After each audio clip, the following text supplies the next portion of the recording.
नमस्कार आपण समस्त को टेक विज्ञान चैनल रे स्वागत। बंधुगण यही भिडियोटी को संपूर्ण भाव में देखंतु मो आपण मानक यही भिडियो रे गोटे चमत्कार मोहिनी मंत्र देवाकू जाउछि। आ देखंतु जो मंत्रटी दउछि ताहा पोथी रे वर्णित एमिति नै जे मो आपण मानक मन इच्छा कहूछि सब किछि मो आपण मानक पोथी रो देखिकी ही कहूछि। विश्वास करंतु अवा न करंतु सेटा आपनक ऊपर निर्भर करे। आउ देखंतु अधिकांश लोक माने कमेंट रे लिखंती गुरुजी नंबर दियंतु। देखंतु मो प्रत्येक वीडियो रे नंबर देइछि आपण माने होय तो वीडियोटी को संपूर्ण भाव में देखंती नाही फल रे कमेंट करि बसंती। एही वीडियो रे मध्ये मो आपण मानक पई नंबर देइ देइछि। जदि आपण मानक विश्व मोहिनी ताबिज दरकार थाए विश्व मोहिनी दरकार थाए ताहले आपण माने मते कॉल करिवे।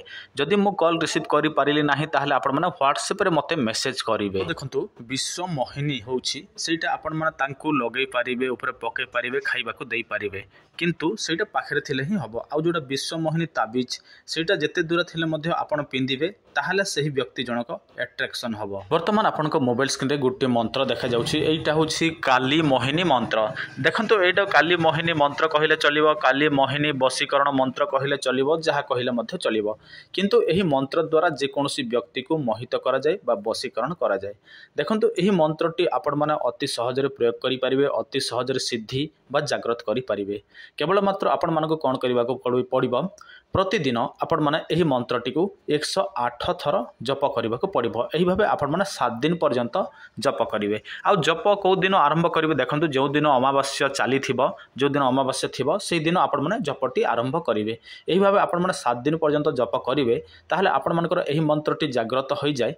जेते बेले आपण मानकर एही मंत्रटी जागृत होई जिवो जेते तापर आपण माने जाहाकू वशीकरण बा मोहिनी करिया पई चाहंती मन मन कोन करिवे एही मंत्रटी को आपण माने जप करिवे मन मन। देखंतु आपण माने 7 दिन जप कला पर मंत्र सिद्धि हबो।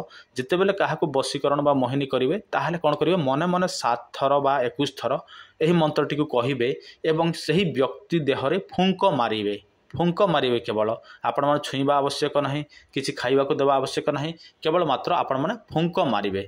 जदि आपण माने फुंक मारिवे सही व्यक्ति जनक सही समय रे ही आपण कठारे मोहित बा वशीकरण होई थाए। तो देखंतु आपण माने एही मंत्रटी को जे कोनोसी समय रे जे कोनोसी मुहूर्त रे जे कोनोसी जगह रे आपण माने प्रयोग करिवे किंतु केवल मात्र आपण माने मंत्रटी को सिद्धि करिया पय निर्दिष्ट दिन दरकार आ निर्दिष्ट बार तिथि नक्षत्र एही सब दरकार। आउ आपण माने सेमिति जदि मंत्र जप करिवे हबो नाही।